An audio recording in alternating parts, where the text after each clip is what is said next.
मे बुद्धियोगैतं येन मामुपयान्ति ते तेषामेवान्तं पार्थ महमज्ञानजं तमः नाशयाम्यात्मभावस्थो ज्ञानदीपेन भास्वता।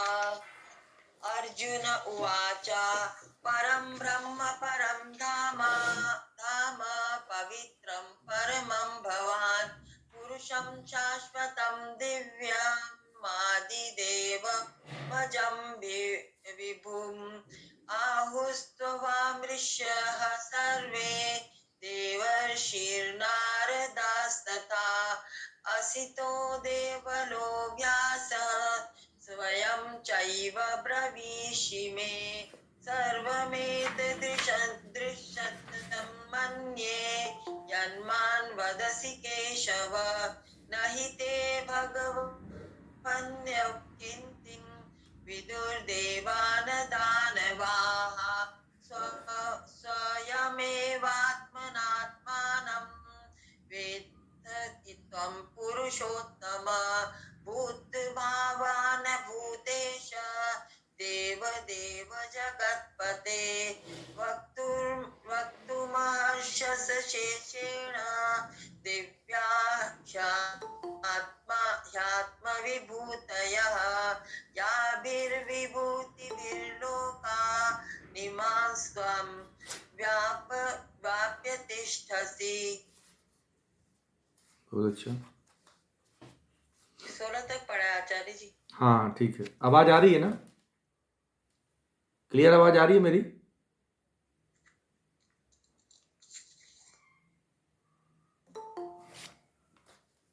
आ रही है आचार्य जी, लेकिन धीमी आ रही है बहुत। अब आई? अब ठीक है? हाँ ठीक है।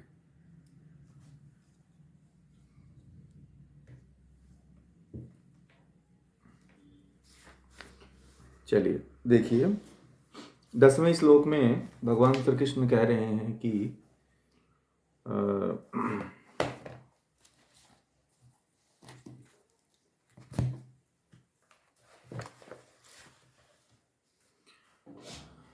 उन सदा परमात्मा से युक्त हुए और उसका प्रेम पूर्वक भजन करने वाले को मैं ऐसी बुद्धि देता हूँ जिससे वे मुझे को ही प्राप्त होते हैं। मतलब जो ईश्वर का प्रेम से सदा भजन करते हैं, जो परमात्मा का चिंतन करते हैं, ध्यान करते हैं, तो परमात्मा भी उनके ऊपर मदद करेगा कि नहीं करेगा? बोलिए, आप किसी का मदद करोगे तो परमात्मा भी करेगा कि नहीं करेगा? तो उसी तरह से जो सदा परमात्मा का चिंतन करता रहता है, जो परमात्मा से युक्त होता है और प्रेम पूर्वक उसका ध्यान करता है, चिंतन करता है, मनन करता है, उसके ध्यान में निमग्न रहता है, तो कहते हैं कि ऐसे मैं उसकी बुद्धि को ऐसा बना देता हूं कि वह मुझको ही प्राप्त होता है। यदि आप ये गीता का ज्ञान ले रहे हो आप लोग, तो आपकी बुद्धि वैसे ही बन रही है और उसी तरफ जा रही है। आप लोग भी ईश्वर की उपासना में तत्पर हो रहे हो। क्यों? क्योंकि आप थोड़ा एक कदम चल रहे हो तो परमात्मा 10 कदम चल रहा है ना? आप एक कदम चल रहे हो तो ईश्वर कितना चल रहा है? 10 कदम चल रहा है। आप एक बार चलोगे तो ईश्वर कहेगा कि और आपको चलाने का प्रयास और अवसर देगा। समझ रहे हैं? तो ईश्वर जो है अवसर देता रहता है, एक के बाद दूसरा, दूसरे के बाद तीसरा, ऐसे परमात्मा अवसर देता रहता है आपको।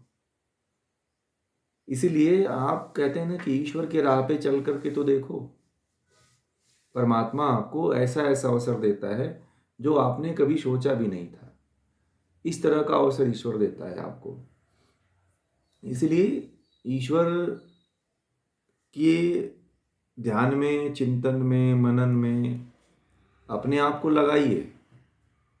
उसके गुण कर्म स्वभाव का आप चिंतन करिए। जब परमात्मा के आप गुण कर्म स्वभाव का आप चिंतन करेंगे तो परमात्मा भी आपका चिंतन करेगा। तो किसको पड़ी है कि कौन याद करे? जैसे मान लीजिए कि आप लोग जिसको फ़ोन करते हो वही आपको फ़ोन करता है कि नहीं करता है? मान लो आप या वो फ़ोन नहीं करता है तो आप भी फ़ोन नहीं करते हो। तो ये आदत तो अपने समाज में भी डालो, अपने लोगों में भी डालो, और इसी आदत को आप ईश्वर के साथ भी डाल दीजिए। इसी आदत को आप ईश्वर के साथ भी डाल दीजिए। जो आदत आप अन्य लोगों के साथ व्यवहार में करते हैं कि फ़ोन पे बात कर लेते हैं, कॉल मिला लेते हैं, दूसरे से बात कर लेते हैं, तो यह आदत आप क्या करिए, ईश्वर से भी लगाइए। जब आप ईश्वर से इस तरह से करेंगे तो परमात्मा भी आपका चिंतन करेगा, परमात्मा भी आपके प्रति जो है ध्यान रखेगा, है ना। तो इसलिए जो है आप परमात्मा का भी ध्यान चिंतन करिए, किया करिए। ठीक है, जी जी, बोलिए बोलिए।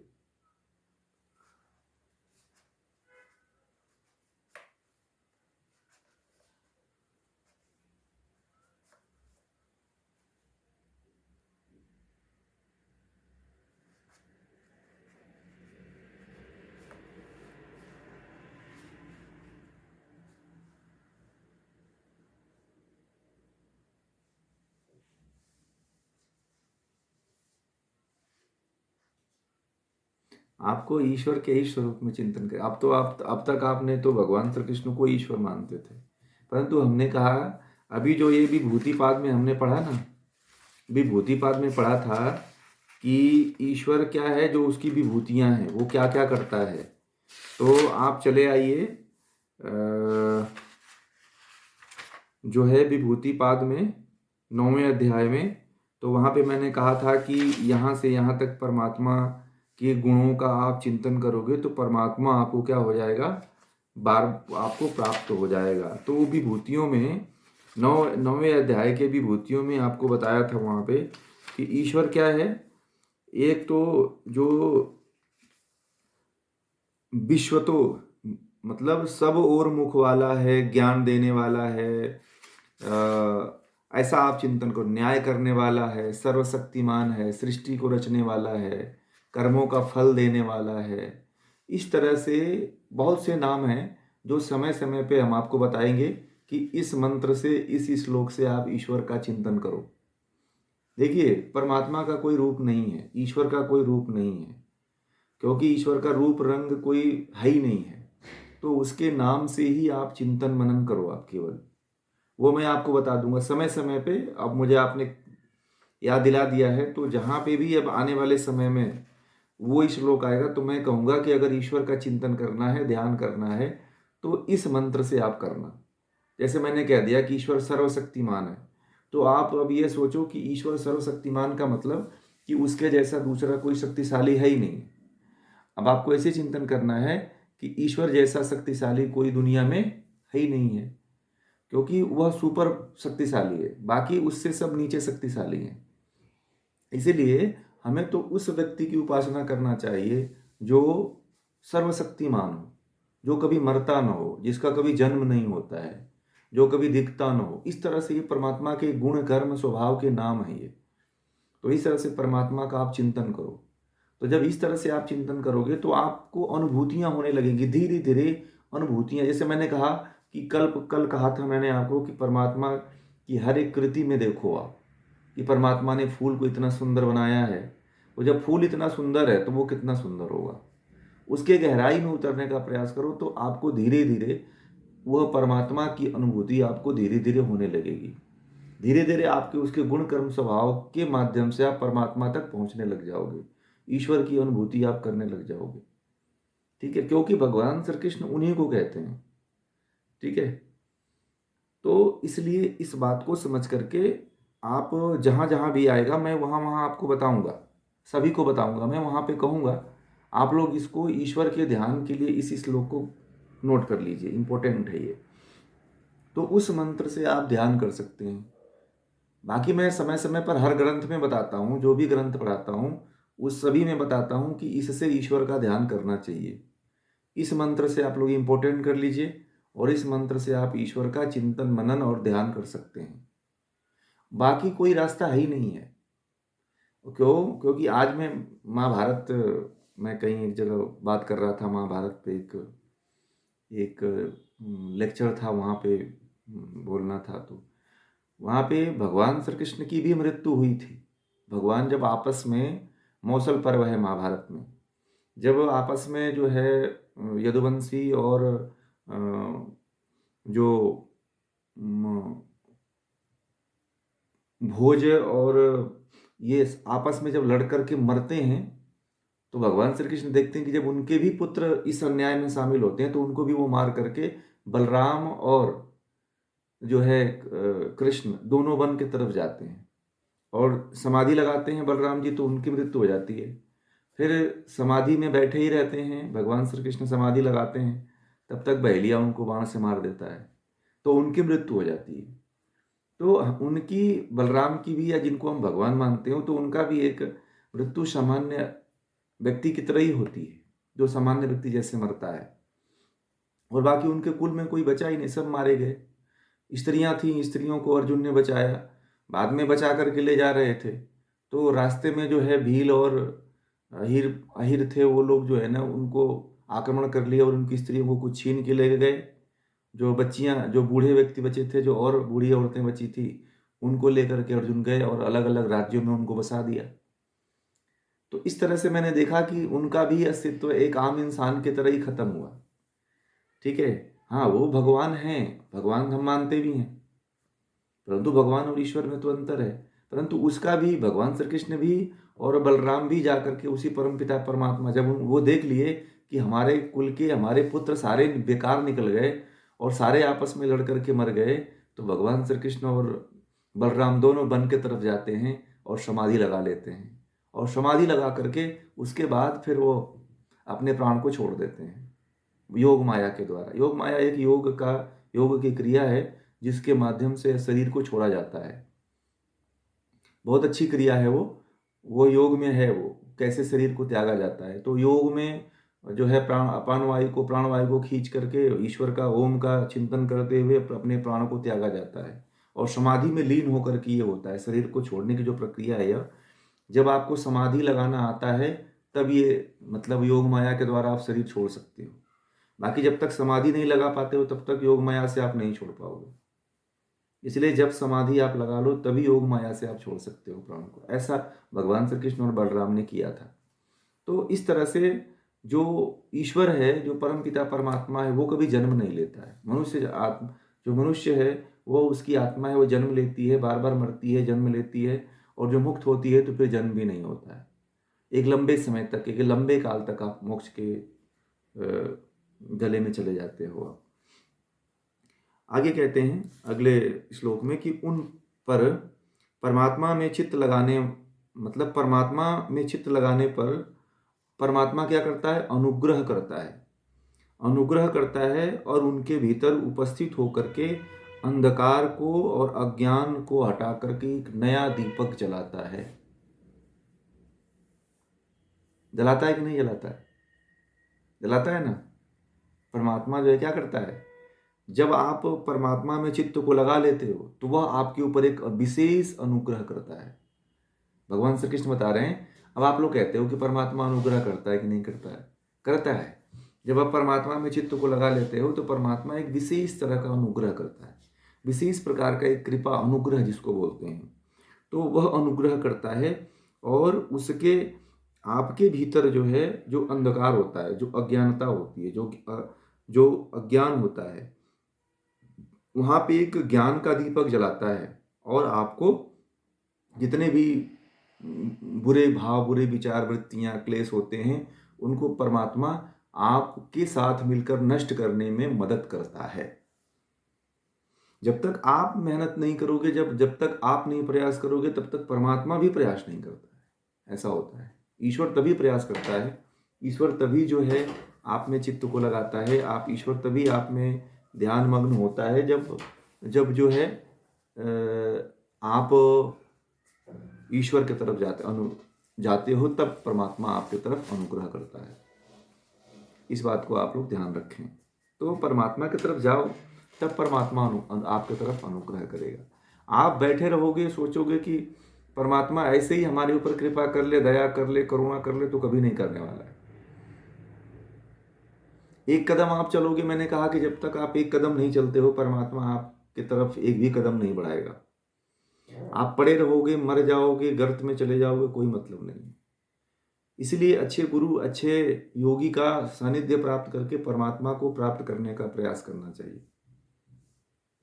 तब जाकर के आपके जीवन का कुछ हो सकता है कल्याण, अन्यथा नहीं हो सकता है।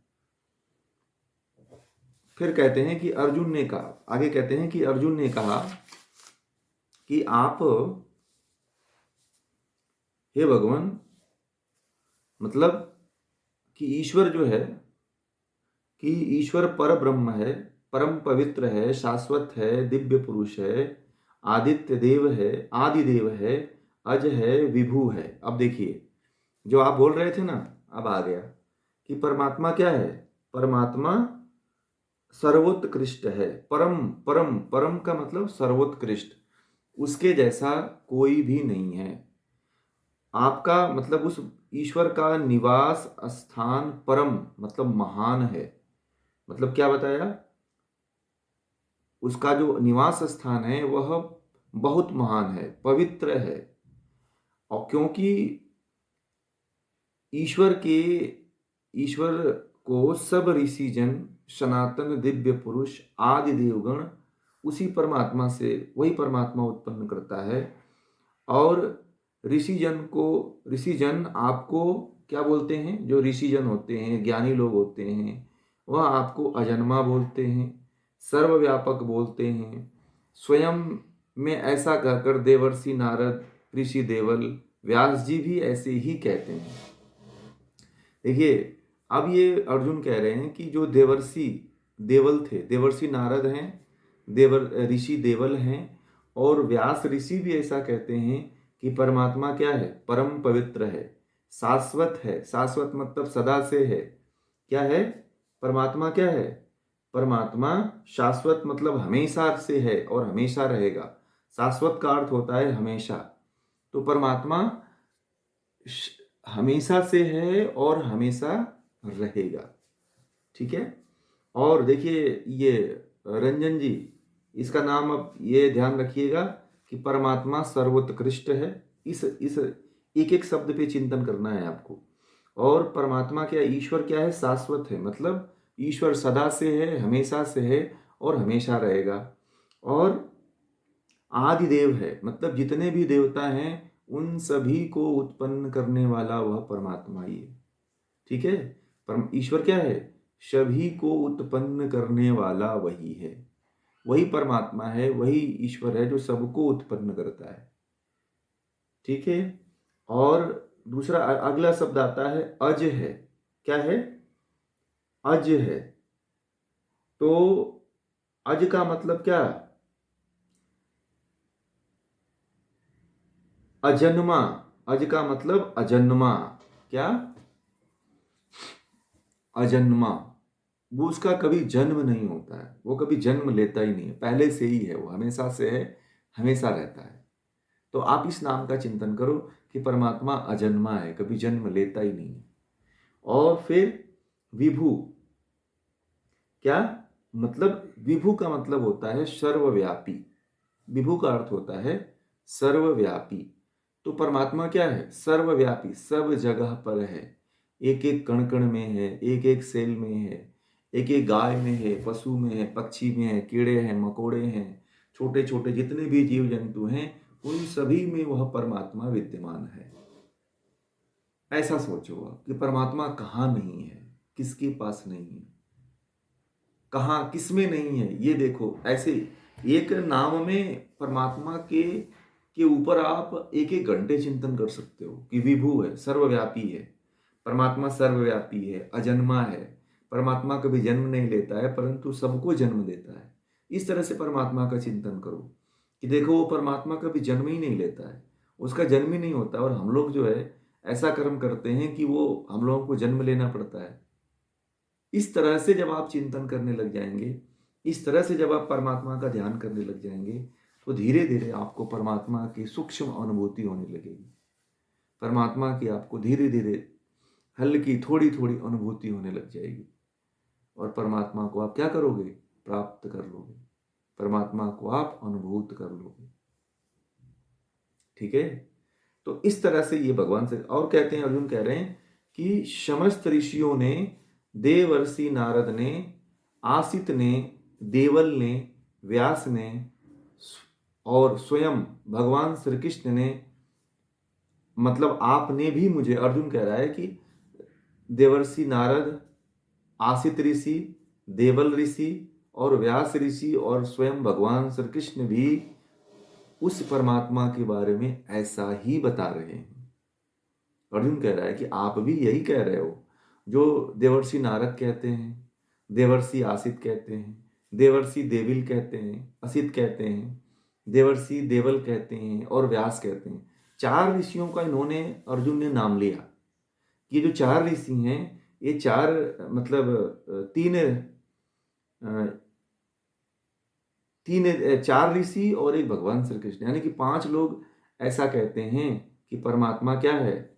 अज है, कभी जन्म नहीं लेता है, सर्वव्यापी है, शाश्वत मतलब हमेशा से वह रहता है, हमेशा रहेगा, परम पवित्र है, परम ब्रह्म है, इससे बड़ा कोई ईश्वर है ही नहीं है।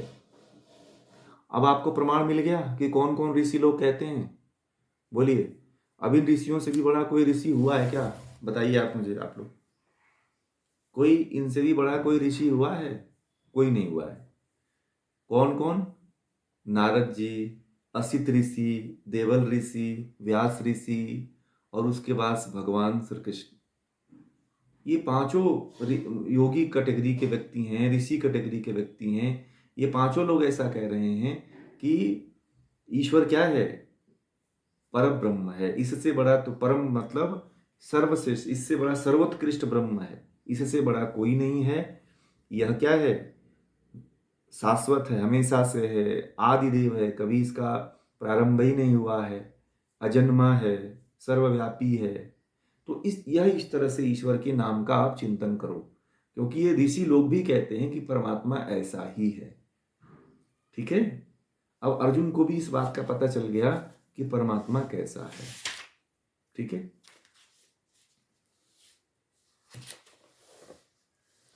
आगे कहते हैं अर्जुन कि हे केशव, जो कुछ तू मुझे कह रहा है इस सब को मैं सत्य मानता हूं।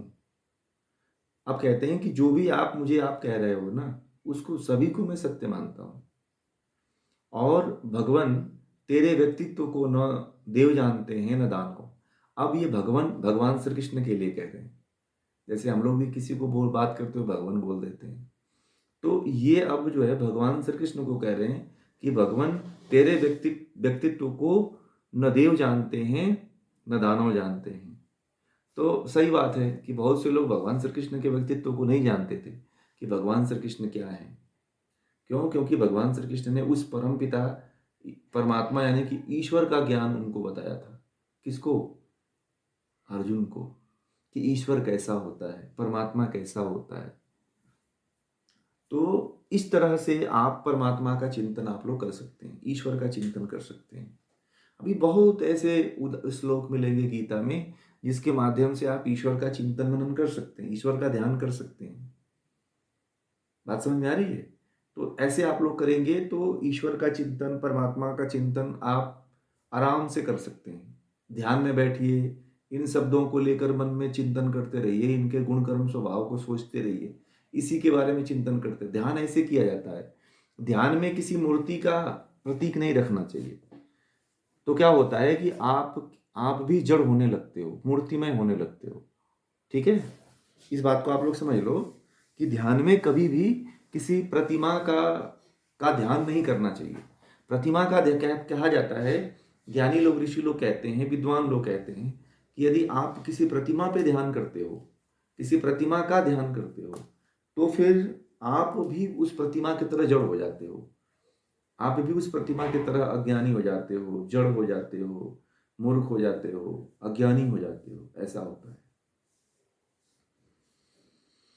आप देखिए, गीता में मैं पूरा प्रमाण के साथ आप लोगों को बता रहा हूँ। ठीक है, अब आप लोग अपने पथ से भ्रष्ट मत होइएगा। यहाँ पे सब प्रामाणिकता के तौर पे मैं बता रहा हूँ, कोई ऐसी चीज नहीं है जो बिना प्रमाण के आप लोगों को बता रहा हूँ।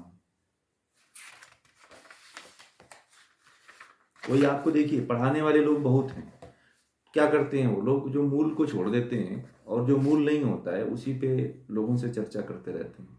इसलिए इस बात को ध्यान रखिएगा और अपने चित्त में इसको उतारने का प्रयास करिएगा। आगे कहते हैं कि हे केशव, 14वें श्लोक में कि हे केशव, जो कुछ आप, हाँ 15, हे पुरुषोत्तम, हे भूतों के उत्पन्न करने वाले कृष्ण ईश्वर, मतलब ये कह रहे हैं कि जो ईश्वर है वह समस्त भूतों को उत्पन्न करने वाला है, देवों का देव है, जगत का स्वामी है और वही स्वयं ही स्वयं को जानने वाला है। देखिए ये परमात्मा का गुण है, इसको भी आप नोट कर सकते हैं।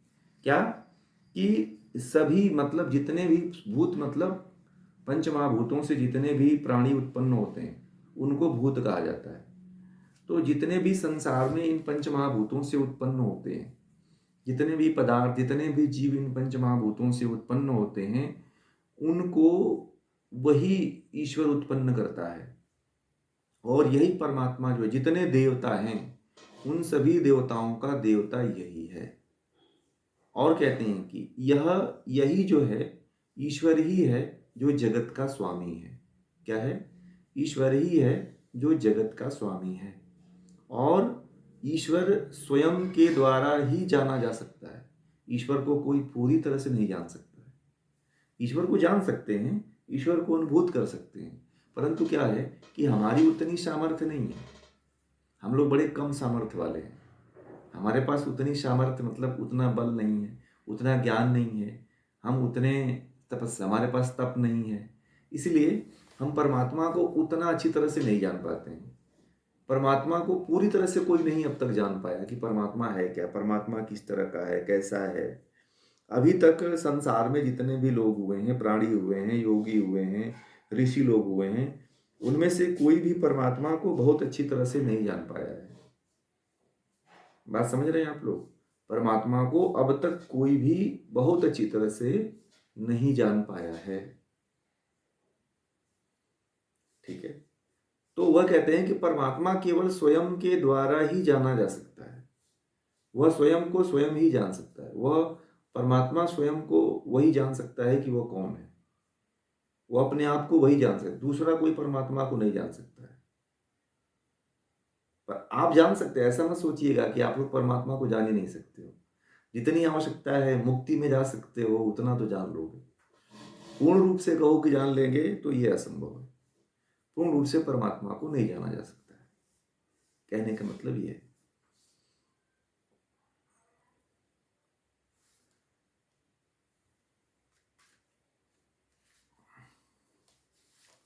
अब आगे कहते हैं 16वें श्लोक में कि परमात्मा ही अपनी दिव्य विभूतियों, मतलब विभूतियों का मतलब गुण भी होता है, विशेष गुण।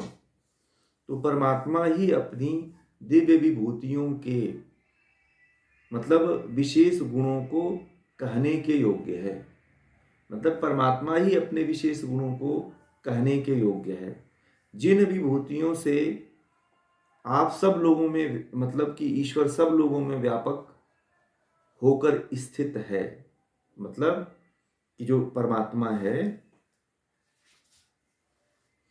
मतलब उसके, मतलब ईश्वर के कह रहे हैं कि ईश्वर ही सब दिव्य विभूतियों द्वारा जो है सब में, वह सब लोकों में, सब जगह पे, सब प्राणियों में वह व्याप्त है।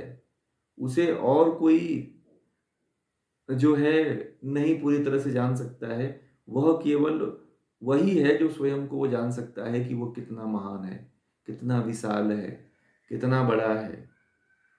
वह, उसके पास जो दिव्य विशेष गुणों की विभूतियां हैं वह कहने योग्य नहीं है।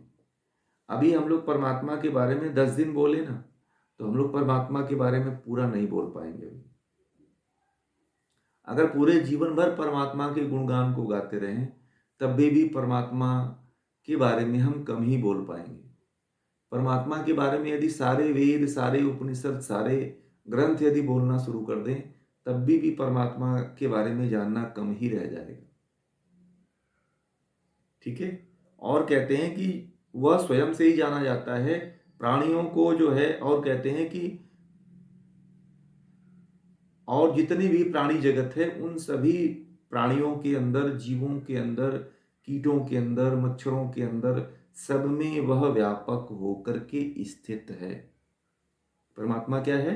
सब में व्यापक है और सब में स्थित है। ठीक है। ऐसा नहीं कि परमात्मा कहीं और है, सब में स्थित है। कुछ लोग कहते हैं कि परमात्मा है कहाँ पे? परमात्मा सब में है, आप में, आपके भीतर भी है। आपकी आत्मा हृदय में है, परंतु परमात्मा सर्वव्यापी है। आपके संपूर्ण शरीर में परमात्मा की गति कार्य कर रही है, परमात्मा विद्यमान है, परंतु वो उतना सूक्ष्मता के स्तर तक हम नहीं पहुंच पाते हैं, इसलिए परमात्मा को नहीं जान पाते। यदि हम पूरी सूक्ष्मता तक अगर सूक्ष्म होकर के परमात्मा को जानने की कोशिश करें, बहुत गहराई में उतरने की कोशिश करें, तो उस सूक्ष्मता तक जाने के लिए जो है, योगी लोग ऐसा कहते हैं कि समाधि लगाना पड़ेगा। बिना समाधि लगाए हम पूरी सूक्ष्मता तक नहीं, गहराई तक नहीं जा पाएंगे। बात समझ में आ रही है? परमात्मा इतना सूक्ष्मतम है कि वहां तक पहुंचने के लिए, उस तक पहुंचने के लिए हमें समाधि लगानी पड़ेगी। बात समझ में आ रही है कि परमात्मा कितना सूक्ष्म है? तो जब हम उतना सूक्ष्म हो जाएंगे, और उतना सूक्ष्म होने के लिए हमें वृत्तियों को छोड़ना पड़ेगा, काम क्रोध लोभ मोह को छोड़ना पड़ेगा, क्लेशों को छोड़ना पड़ेगा, जितने झंझट हैं ये सब, इन सभी झंझटों को छोड़ना पड़ेगा, तब जा करके हम परमात्मा को जान पाएंगे।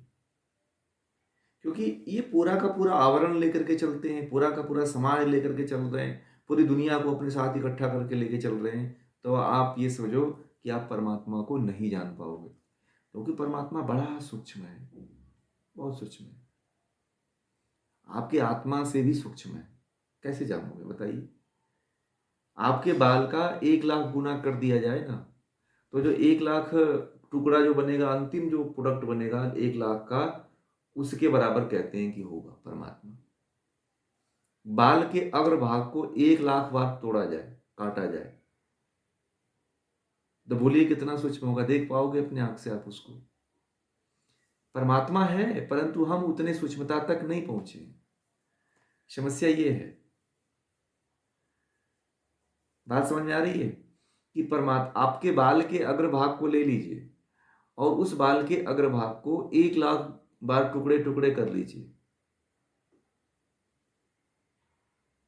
और जो अंतिम प्रोडक्ट 1,00,000 वाला अंतिम बन रहा है प्रोडक्ट, उस प्रोडक्ट के बराबर कहते हैं कि परमात्मा है। तो कैसे देख पाओगे? अभी आपको बाल के अग्रभाग पे ही देखने के लिए कह दिया जाए तो आप नहीं देख पाते हो। बोलिए, अभी किसी के सामने आज ऐसी स्थिति है कि आपके सिर के बाल को तोड़ करके आपके सामने दिखाया जाए तो आप पूरी तरह से नहीं देख पाते हो कि कितनी मोटाई है, कितनी लंबाई है। कुछ लोग देख लेते हैं, परंतु कुछ लोगों की स्थिति ऐसी है कि अपने बाल को भी नहीं देख पाते। अग्रभाग की तो बातें छोड़ दीजिए। तो परमात्मा तक पहुंचने के लिए कुछ तो करना पड़ेगा ना, तभी इतना। ये ऐसा नहीं है कि असंभव है, संभव है, परंतु वहां तक पहुंचने के लिए तो आपको कुछ करना पड़ेगा। ठीक है, ये है। आगे कहते हैं कि कथम विद्यामहम योगिस्त्वाम सदा परिचिन्तयन् केषु केषु च भावेषु चिन्तयोसि भगवन्मया। कहते हैं कि हे योगेश्वर कृष्ण, मैं किस प्रकार निरंतर चिंतन करता हुआ परमात्मा को जान सकता हूं। अब कह रहे हैं कि मैं कैसे निरंतर चिंतन करूं परमात्मा की, कि उसको मैं जान सकूं। तो हे भगवान, आप, मतलब वो कह रहे हैं कि किन किन भावों से, मतलब वो परमात्मा जो है किन किन भावों में मेरे द्वारा चिंतन करने योग्य है। मैं किस तरह का भाव रखूं कि परमात्मा मेरे चिंतन में आ जाए। अर्जुन कह रहे हैं कि मैं किन किन भावों के द्वारा उस परमात्मा का चिंतन कर सकता हूं, आप मुझे बता दीजिए।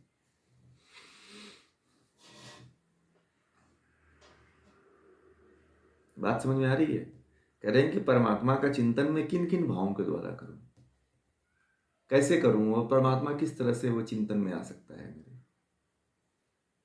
और देखिए, जो आपने प्रश्न पूछा वही प्रश्न अर्जुन अभी पूछ रहे हैं। अब आगे कहते हैं कि विस्तरेण आत्मनो योगम विभूतिम च जनार्दन भूय कथय तृप्तिहिर शृण्वतो नास्ति में अमृतम। कहते हैं कि हे जनार्दन, हे कृष्ण, आपकी योग शक्ति का मतलब उस परमात्मा की योग शक्ति की और परमात्मा की विभूतियों का विस्तार पूर्वक वर्णन करिए। अब अर्जुन कह रहे हैं भगवान श्री कृष्ण से कि हे कृष्ण, आप उस परमात्मा के विभूतियों मतलब विस्तार पूर्वक उसकी शक्तियों का वर्णन करिए। मतलब आप कृष्ण, मतलब कृष्ण के अमृतमयी सदा सत्य सिद्ध वचनों को सुनकर मेरी तृप्ति नहीं हुई। अभी जितना आपने कहा है ना, उसको सुनने के बाद अभी मुझे तृप्ति नहीं मिली। तो कह रहे हैं कि हे परमात्मा, अभी मुझे क्या करो, आप मेरे लिए क्या कर सकते हो। तो कहते हैं कि हे परमात्मा, आप मेरे लिए यह करिए कि जो जितनी उस दिव्य ईश्वर की विभूतियां हैं, परमात्मा की दिव्य विभूतियां हैं, उन सभी विभूतियों को, उस सभी सत्य को, अमृतमयी ज्ञान को, वचनों को आप मेरे प्रति कहिए। मैं उसको सुनना चाहता हूं, मैं उसको चित्त में अपने धारण करना चाहता हूं। ऐसा अर्जुन कहते हैं। बात समझ में आ रही है?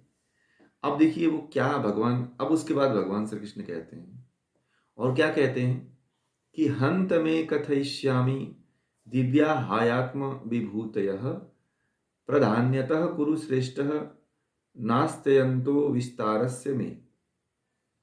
कहते हैं कि हे कुरुश्रेष्ठ अर्जुन, अब मैं तेरे लिए अपनी मतलब उस परमात्मा की दिव्य विभूतियों के मुख्य मुख्य विषय में बताऊंगा, क्योंकि परमात्मा की विभूतियों के विस्तार का अंत नहीं है। कि परमात्मा कितना विस्तार अपना फैलाया हुआ है, इसका कोई भी अंत नहीं है परमात्मा की दिव्य विभूतियों में। और वो भी कह रहे हैं कि मैं मुख्य मुख्य विभूतियों के बारे में तुम्हें बताऊंगा कि परमात्मा की वो मुख्य मुख्य विभूतियां क्या क्या है, कौन कौन सी है, वो कौन कौन सी परमात्मा की दिव्य विभूतियां हैं। उन विभूतियों को मैं तुम्हें विस्तार से बताऊंगा, परंतु कितना भी मैं बता लूं उसका अंत नहीं है। तो मैंने अभी जैसे शुरू में कहा था कि परमात्मा के बारे में अगर दिन भर बोला जाए, रात दिन बोला जाए, या पूरे जीवन काल तक बोला जाए, तो वो भी कम पड़ेगा। उसकी विभूतियां इतनी हैं, वो इतना महान है, वो उतना दिव्य है कि उसके बारे में जितना भी बताया जाए, जितना भी बोला जाए, जितना भी कहा जाए, वो सारा का सारा वक्तव्य कम है। उसको ऐसे जाना ही नहीं जा सकता है, उसको ऐसे पहचाना ही नहीं जा सकता है। वह परमात्मा इतना दिव्य और महान है कि,